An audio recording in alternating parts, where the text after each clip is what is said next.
ಶಾರದಾ ಮಾತೆಯ ಪ್ರತಿಷ್ಠಾಪನೆಯೊಂದಿಗೆ ಮಂಗಳೂರು ದಸರಾ ಉತ್ಸವಕ್ಕೆ ಅದ್ದೂರಿ ಚಾಲನೆ ದೊರೆತಿದೆ. ಕರ್ನಾಟಕದಲ್ಲಿ ಮೈಸೂರಿನಷ್ಟೇ ಸಂಭ್ರಮದಿಂದ ಇನ್ನೊಂದು ಕಡೆ ದಸರಾವನ್ನು ಆಚರಿಸಲಾಗುತ್ತದೆ. ಅದುವೇ ಮಂಗಳೂರು ದಸರಾ. ಮಂಗಳೂರಿನ ದಸರಾವನ್ನು ಮಾರ್ನಮಿ ಎಂಬ ಹೆಸರಿನಿಂದಲೂ ಕರೆಯುತ್ತಾರೆ. ಇಲ್ಲಿ ನವರಾತ್ರಿಗೆ ಶಾರದಾ ದೇವಿಯನ್ನು ಪ್ರತಿಷ್ಠಾಪಿಸುವುದು ವಿಶೇಷ. ಮಂಗಳೂರು ದಸರಾ 2025ರ ಉದ್ಘಾಟನೆಯು ಕುದ್ರೋಳಿ ಶ್ರೀ ಗೋಕರ್ಣನಾಥೇಶ್ವರ ದೇವಸ್ಥಾನದಲ್ಲಿ ನಡೆದಿದೆ.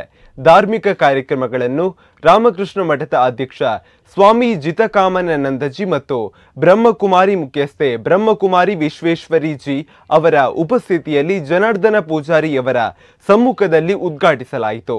ಸಾಂಸ್ಕೃತಿಕ ಕಾರ್ಯಕ್ರಮಗಳನ್ನು ರಾಜೇಂದ್ರ ಕುಮಾರ್ ಅವರು ಉದ್ಘಾಟಿಸಿದ್ದಾರೆ.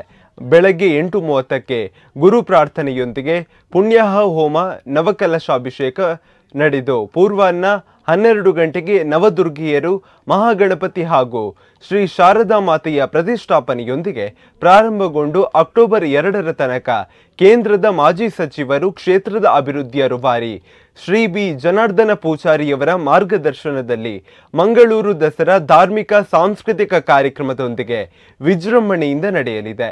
ವೈದಿಕ ಪರಂಪರೆ, ಧಾರ್ಮಿಕ ಶ್ರದ್ಧೆ, ಸಂಸ್ಕೃತಿಯ ಸಂಭ್ರಮ, ಸಂಗೀತದ ಸಪ್ತಸ್ವರ, ಕಲೆ, ಸಾಹಿತ್ಯ, ಕ್ರೀಡೆ ಸಾಧನೆಗಳ ಏಕತೆಯ ಸಮನ್ವಯ, ನವದುರ್ಗೆಯ ಆರಾಧನೆಯ ಭವ್ಯ ದಸರಾ ಈ ಬಾರಿಯ ವಿಶೇಷತೆಯಾಗಿದೆ ಎನ್ನುತ್ತಾರೆ ಪದ್ಮರಾಜ್.